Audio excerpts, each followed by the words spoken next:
Hi, everybody. I'm Dr. Carol Francis. Thanks for joining us. We're going to talk about the many paths to recovering from abuse and trauma over the next 6 months.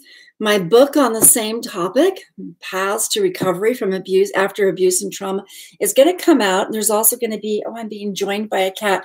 It is going to come out as an anthology of different short stories of people like you and I who have gone through abuse, gone through trauma, and have recovered. And how we recovered is going to be the focus. You always have to establish that you went through whatever your difficulty was so that people can go, oh, I went through a similar one, or, oh, gee, I never thought of that. But yeah, that was pretty traumatizing. Or more importantly, so that they know that when you talk about how you recovered, that they know that you actually recovered from something that was, bad. So Monica likes to say hello. I've been away in Toronto and for a few days. And so Monica is very involved here at this moment. And Toronto was the writers group where I talk to a lot of abuse survivors. These abuse survivors are going to write their stories and they want to publish them with Hay House or whomever else. And the whole way in which they have to go about being able to say, ooh, how do I tell my story? What is my story? How do I organize my truth in a way that helps other people tap into the truth? And so, of course, Hay House has its ways of getting their stories out, but they're very high-level publishing. And I really want to encourage all of us to tell our stories, to get them published out there. And I would be glad to help you with that. That is an interesting path to recovery, is people journaling, people sharing what they've gone through, people being able to mark from day one when they decided they were going to recover from it, be damned. Individuals being able to write it down so that afterwards they can look back and go, I did go through that and it's done. And the story is told and the book is published and now I can get on to the next book. For me, the next book after this is going to be Paths to Thriving after abuse and recovery, abuse and trauma, because recovery is one thing, but thriving is even the next step. So surviving is wonderful, escaping, amazing, enduring, oof, never to be underestimated, but actually being able to say, I've recovered and now I'm going to definitely thrive is a commitment. Now, that's the second thing I wanted to say about recovery is for you to take those very rare glimpses. Perhaps they're rare, perhaps they're becoming more frequent and they're longer, but those very rare glimpses that when you say, oh, I wonder what recovery is going to feel like. I wonder what's going to be like when I thrive.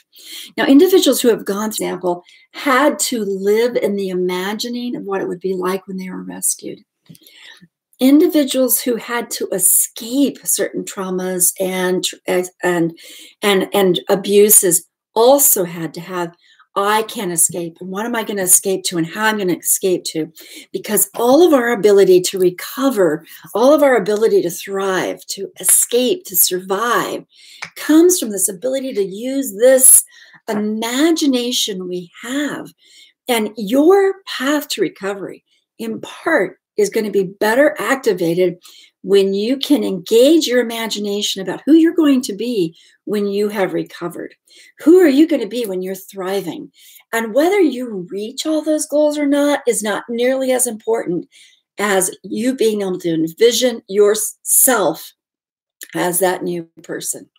Because you see, your abuse and your trauma, and notice the pronoun your, as if we own it, is an experience, awful, horrible, inhumane, should never have occurred, but it's still your experience, and it can be shuffled into your life as an experience that informs you on so many different levels.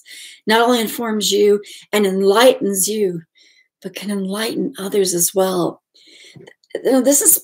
I hate saying what I'm about to say, because nobody who's still suffering can look at their suffering from this point of view.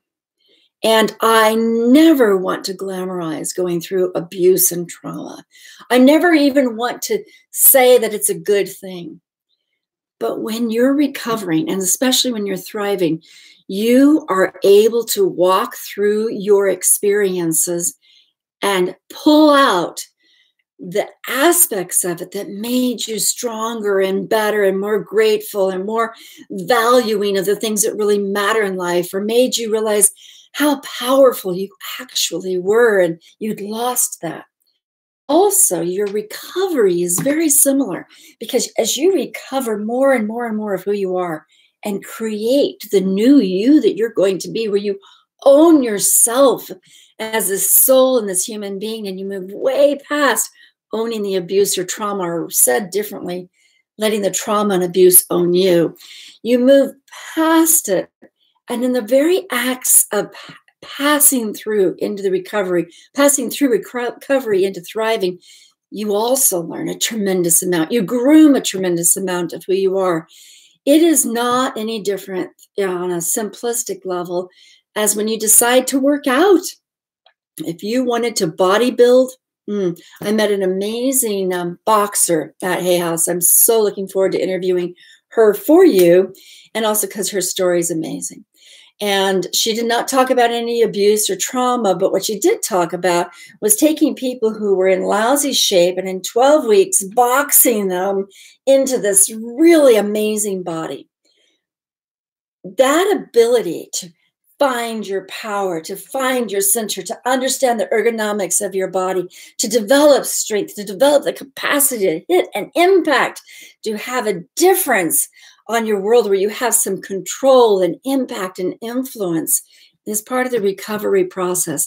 And I think boxing is an incredible metaphor for those who have escaped and survived and now are in the process of recovering and thriving, is that you have to kind of feel yourself as a fighter that moves through it.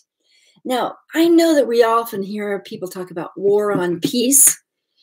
Oh, there's such a war on peace, but I'm going to propose, and this may sound a little off point, but I'm going to propose that we establish a peace on war. We don't talk that way. It's completely not the phrase. But imagine yourself being a spiritual warrior that is peaceful, a peaceful spiritual warrior. Dan Millman wrote a really great book some 30 plus years ago called The Journeys of the Peaceful Warrior. For you to be able to view yourself as, I have experienced horror and violence and cruelty, and I am not a passive person. I am a warrior. I stand in rescuing myself and helping others and moving myself forward. And it takes courage and tenacity. And sometimes I pull myself out of depression and anxiety that no one really quite understands, but I pull out. And every time I pull out, I feel myself developing that muscle, that ability to punch, that ability to be stronger, that ability to stand with that sense of spiritual alignment or psychological alignment or physical alignment, because you're back into yourself, taking charge of your life being yours. So over the next 6 to 12 months, we are going to be talking a lot about different paths of recovery. And today I'm mentioning boxing as a possible way of being a metaphor. Now, I'm also going to mention boxing as a way of you being able to physically express your aggression and your anger at being treated wrong, to get the anger out inside of you about that, to also be able to harness your capacity to be a fighter for all the right reasons, the peaceful warrior idea, and to know you don't have to live in passive vulnerability, to be able to understand your ability to right the wrongs, to correct the wrongs for the welfare of millions, and then also the ability to strengthen and tone your psychology, your spirituality, and your physicality as you become more and more recovered and into the state of thriving.